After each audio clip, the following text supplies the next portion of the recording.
Hello and welcome to Taiwan Talks. I'm Ian Kavat. The US and China have met recently at the Munich Security Conference. It's all part of both sides' efforts to de-escalate tensions between the two great powers. Taiwan continues, however, to be a sticking point. US Secretary of State Antony Blinken called for peace and stability across the Taiwan Strait, but Chinese Foreign Minister Wang Yi insisted the US oppose Taiwan independence and support so-called reunification of Taiwan and China. Joining us to discuss this are Huang Kwei-bo, National Chengchi University Professor of Diplomacy, and Wenchi Yu, Harvard Kennedy School Fellow. A very warm welcome to both on the show today. So let's go to Wang Yi's address to the Munich Security Conference. 台湾是中国领土不可分割的一部分，台湾的事务是中国的内政，遵守基本国际准则，就应当坚持一个中国的原则，维护台海的和平稳定，就必须坚决的反对台独。 Wenchi, so can you first address the assertion by Wang Yi that Taiwan independence forces are undermining peace? Well, first of all, I think we should note that Wang Yi has been going to Munich Security Conference every year, basically. And last year, at the conference, he also gave stern warnings against Taiwan independence or two states. So this is not unusual. And we also need to know that the Munich Security Conference is largely a European security kind of conference. So for Wang Yi to attend and actually speak to the Europeans about China's foreign policy, its stance when it comes to Taiwan as a red line issue, I think is actually consistent with Chinese foreign policy. It actually would be a red line, almost a red flag, I should say, if he didn't say anything about Taiwan, right? Because again, on any international issues, at any international conference, we always see China making sure that the West in particular understands that Taiwan is absolutely a red line issue. Okay. And so do you want to address their assertion that it's Taiwan independence forces that's undermining peace and stability? Well, I think it is from Beijing's point of view. They're always going to put the blame on Taiwan, right? Sort of Taiwan is the one that's provoking, and it is the Taiwan independence movement, which is not a popular position in the world as well. So it justifies any action that's coming from Beijing. Okay. It's also not that popular in Taiwan itself, where the position is that the administration, in any case, supports the status quo. Professor Huang, so do you agree with Wenchi's assessment there that this is just more of the same usual rhetoric? It's not a stepping up of rhetoric about Taiwan at an international conference as opposed to a CCP event? First of all, I think we should know that the worsening relationship between Taipei and Beijing, we should look at this issue by looking at Beijing, what has Beijing done, and then what has Taipei done. So I always say it takes two to tango. So, since May 2016, I think the downward development of cross-strait relations, is not, a single-handed responsibility, unilateral responsibility. I think both governments should be calm and reflect on what they have done so that, such relations across the Taiwan Strait have become so dire that people have been worried about the possibility of an armed conflict in the Taiwan Strait. And also, of course, I agree with Wenchi that, Beijing always put the blame on Taipei. And on the other hand, Taipei also plays the blame on Beijing. So it's a blame game. It's a blame game. But I have to say that we have to think why both sides of the Taiwan Strait could have some peaceful time during 2008 and 2016, while people didn't have to feel worried about armed conflict. And also, I have to stress that it's not very usual for Wang Yi to mention the peace and stability in the Taiwan Strait, because the word peace and stability is often used by America and its allies. Yeah. But this time, especially at such a high-level security meeting in Munich, Wang Yi emphasized the importance of peace and stability. And the way that he presented that was actually to put the emphasis... Right, and he links that peace and stability and the cause, to be unable to maintain peace and stability to Taiwan. And to the U.S. Right, and to the U.S. So, it's a way to use my opponent's words, to attack back. Yeah. So that's one new strategy, I think, for the Beijing authorities. So that is, Wenchi, something new that Professor has highlighted there. I mean, in the San Francisco meeting between Joe Biden and Xi Jinping, we obviously heard afterwards that Xi Jinping had pushed quite strongly to have a statement from the US to say that they rejected Taiwan independence forces and that they supported unification. Now, the US didn't take up that suggestion, but Wang Yi again is trying. So he's, as Professor said, it's slightly shifting in terms of putting the responsibility on the United States. I do think, China recognizes that the world is different today compared to a couple years ago. And so, wanting the world or the Western world to say, that they support unification is probably not a possibility. But at the minimum, I'm sure they want the world to say they do not support Taiwan independence.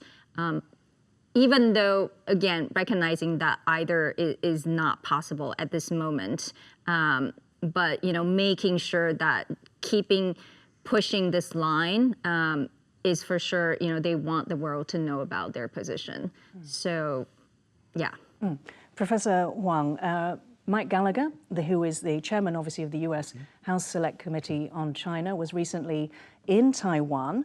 I just want to quote to you from the House Committee's 10 for Taiwan policy recommendations to preserve peace and stability. So according to them, the CCP's aggressive behavior damages peace and stability across the Taiwan Strait and raises serious concerns about the prospect of outright military aggression toward Taiwan. What do you think was the intention of Mike Gallagher to come to Taiwan with the bipartisan delegation, just sort of 6-7 months out from the US election? Mike Gallagher is one of the leading congressmen in Washington, D.C. that are opposed to the Chinese communists. So the special committee on the Chinese Communist Party set in the House actually reflects a strong will of Mike Gallagher, to bring some of his colleagues in the Capitol Hill to stand up against Chinese communists and their aggression or their more assertive behavior in Asia or in the Asia-Pacific or in the Indo-Pacific. So one of the possible intentions for Gallagher to visit Taiwan is, of course, to have a fact-finding trip. He is now the chair of that special committee, so he has the responsibility to take some of his colleagues from Washington to Taipei to figure out how Taiwan has been pressurized by Beijing and what Taiwan's general public's view about cross-strait relations and the views of Taiwan government and the views of Taiwan's opposition parties. So this is very important for Gallagher, chairperson of the committee, to figure it out, to have a better sense of what's going on the Taiwan side. And another possible intention of Gallagher is, of course, to show his personal support for Taiwan. Because, he's strongly against Chinese communists, and Taiwan, regardless of its ruling party, is always, for a free and democratic Taiwan, Penghu, Jinmen, Mazu.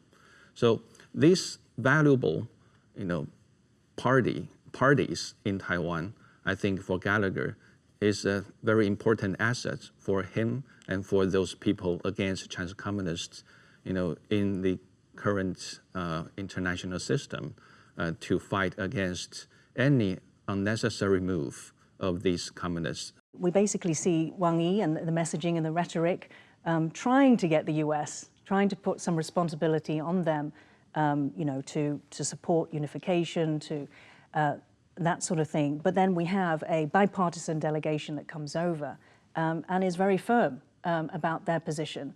And also we heard, of course, that Blinken and Biden, representing the administration, also do not support that position. So how likely is China going to achieve any sort of movement towards their goal?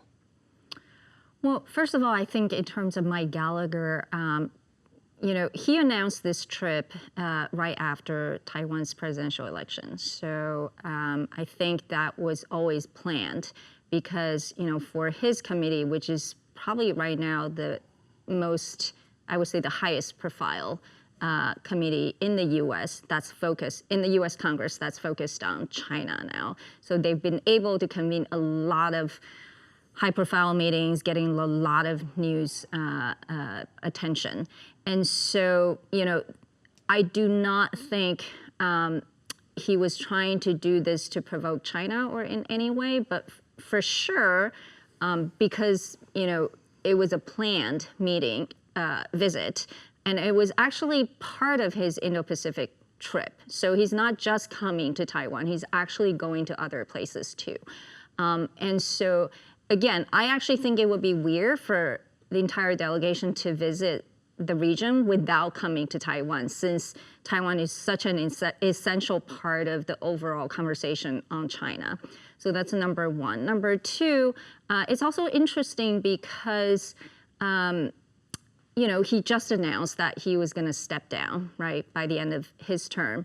And for someone like Gallagher, he's actually a super rising star within the Republican Party. It raised a lot of questions. But I also think it reflects somewhat of the frustration on his part, which is the Select China Committee, you can only convene meetings. You cannot legislate, right? It's not a normal subcommittee like any other legislative process. And so for him to actually want the Congress to take any action, just his committee alone is not enough. And so on top of that, he's also not really a Trump person. So I think there's a lot of domestic politics, at play as well. But for sure, I think he's going to have a bright future. Everyone is, speculating what he's going to do, whether even if there is a Trump administration, he may join the administration or something. Yeah, that would be my next question. Professor Huang, what's your view? So Wenchi has said that Gallagher is not a Trump person. What do you make of that? And also, he was a driving force on the House Select Committee. So what impact would his departure have on the work of that committee? Gallagher is an important member of the House, but he's not a ranking member of the House. In terms of the seniority, I think Gallagher has encountered some problem or difficulties in pushing through his ideas and initiatives among a lot of his colleagues. Some people say that is one of the reasons why Gallagher would like to, find another field for his continued maneuver against communism. And of course, he's not the Trump's guy. Gallagher, he has said that he would love to continue to work in the field of national security in order to continue his idea of supporting the free world against communism. So either in the government or in some defense industry-related business or in some think tanks, I think he has a lot of possibilities because he's very young. He's only 39. So without this congressman's job, I think he still can, be seen as a very important political figures in the U.S. on U.S.-China relations. Okay. So Wenchi, somebody who is a Trump guy is J.D. Vance. He went to Munich Security Conference. He delivered a speech, also was in a panel session, and basically his message was that that Ukraine cannot win the war, and that the US continuing to arm Kiev means that it would prevent the US's other commitments.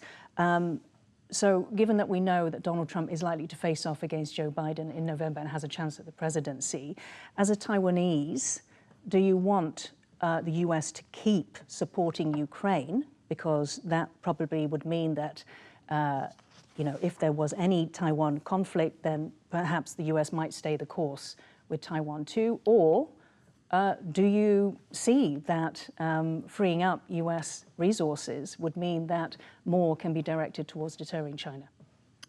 Yeah, I think, there's a kind of movement, I would say, in Washington, D.C. trying to, make it like a Taiwan versus Ukraine kind of argument. I'm not sure if that is the right way to look at this problem. And I do think, Ukraine as a democracy that is facing Russia's attack. The situation, obviously not the same, but very similar to China and Taiwan in terms of the pressure that's exerted on a small democracy. And so it is in Taiwan's interest for sure to see Ukraine win. And Ukraine has been able to garner the support from the democratic world, including Taiwan. And so, I think some fraction in the Republican Party trying to make the argument is, trying to prioritize America's interest and, saying basically it is a lot of resources going to Ukraine, but it seems like there's no end to it. That is still a small fraction within the Republican Party. So, I think, as a Taiwanese American who cares deeply about Taiwan as well as America, I do think it's in America's interest to see Ukraine win. Obviously, the question is, how can Ukraine win? What does that really mean? Does that mean, getting back to a huge part of its territory, or willing to even make sure, maybe some part of Ukraine, like Crimea, remains under Russia's, right? That's up for negotiation. But to say that, it's either Ukraine or Taiwan, I don't think it's a fair question. Let's talk about Trump's Taiwan policy. So in his first presidency, many, especially in Taiwan, believe that he did good things for Taiwan, not just greater arms sales, but also the contact between senior officials. But then since leaving office, he has responded to whether the US would defend Taiwan under his presidency, responded with saying that Taiwan stole the chip business from the US. What's your view of a second Trump presidency and Taiwan policy? Would it remain the same or would it change? If unfortunate, there's going to be a Trump second administration, first of all, I want to say, I don't think Trump himself has a Taiwan policy. I think it's very clear from many of his former policymakers that Trump doesn't really care about Taiwan. He does care about China, but not about Taiwan. So I think the risk, and there's a lot of uncertainty because during the Trump administration, even though there was a lot of good gesture toward Taiwan, but it was really because of his team. He had a very solid team. How much of that team do you believe he might retain? Unfortunately, I think some of the familiar names, like Matt Pottinger, who's obviously, the architect of a lot of his policy towards China. I'm not sure if those people will want to return to the second Trump administration. I also am not sure if Trump would take them back. For someone like Matt, who basically resigned because of January 6th, and Trump is someone who holds grudges against certain people. But I have no idea, right? Because Trump is someone you can never predict what he's going to do. But there are certain people, been sort of like Lighthizer, who was the trade representative continues to be close to Trump as it seems. Also, his last national security advisor, O'Brien, has been rumored to return to the government as well. So I think you'll see some of them returning for the second term, but maybe some will stay outside, especially now that it just seems that within the Republican Party, the split is even greater now compared to a couple years ago. Okay. Professor Huang, I recently spoke to Miles Yu, who is a China advisor to Mike Pompeo, obviously Trump's Secretary of State. Now, he asserted that Donald Trump is not an isolationist. He is simply anti-globalist. For you, what do you think that distinction means when it comes to Taiwan or security in the Asian region? That's very interesting dichotomy. U.S. policy of isolation means the U.S. is going to have the minimum presence on the world stage in order not to get involved in any unnecessary armed conflict, having impact or having no impact on the U.S. So the U.S. under isolationist ideas will be very, very, very cautious of using force overseas. While Donald Trump in office tried to present the U.S. militarily in many, many places in the world, but he always asked, what's the cost? What's the benefit? And do they pay? I think so. I cannot say Trump is an anti-globalist as well, but I think he will be a very transactional decision makers who try to avoid any death or damages of the U.S. in other countries. And also, he is such a president that always calculates for the gains of the U.S. first. That is why he would like to put America first and make America great again. So isolationists, of course, it's not the good label for Trump.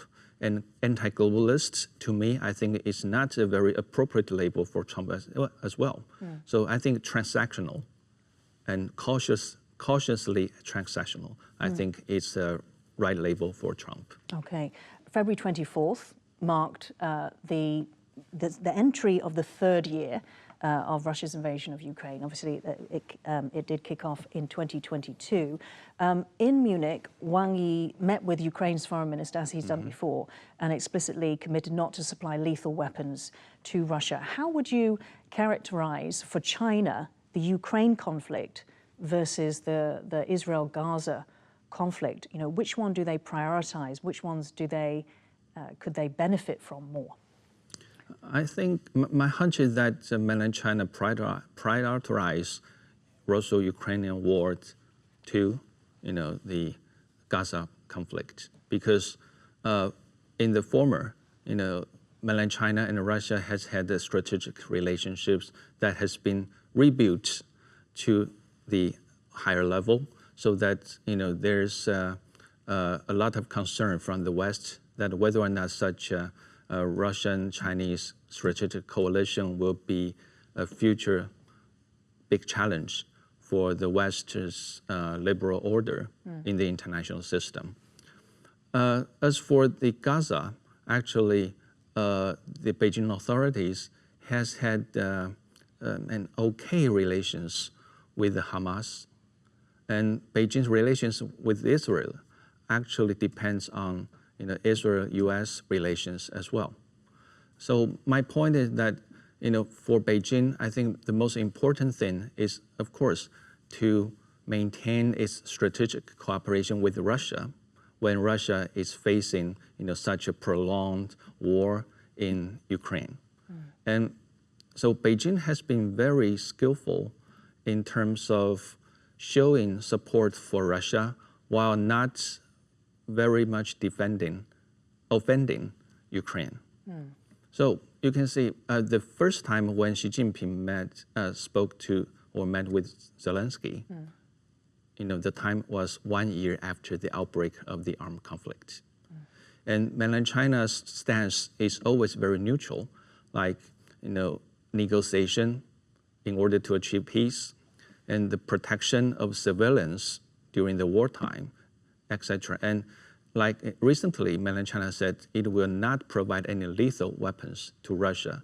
But it's providing economic support, isn't it? Yeah, economic support. And actually, if I were a lawyer, I would say, if you say you do not provide lethal weapons to Russia, what about the regular weapons?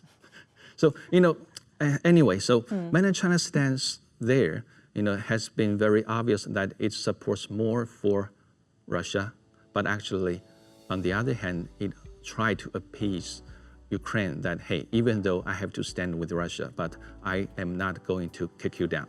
So I think that's the basic position of the Beijing authorities. Okay, we're going to have to wrap it up there. Thank you so much for joining Taiwan Talks today. If you liked our show, please search for us on YouTube, give us a thumbs up and hit subscribe to our show. Thank you and see you again.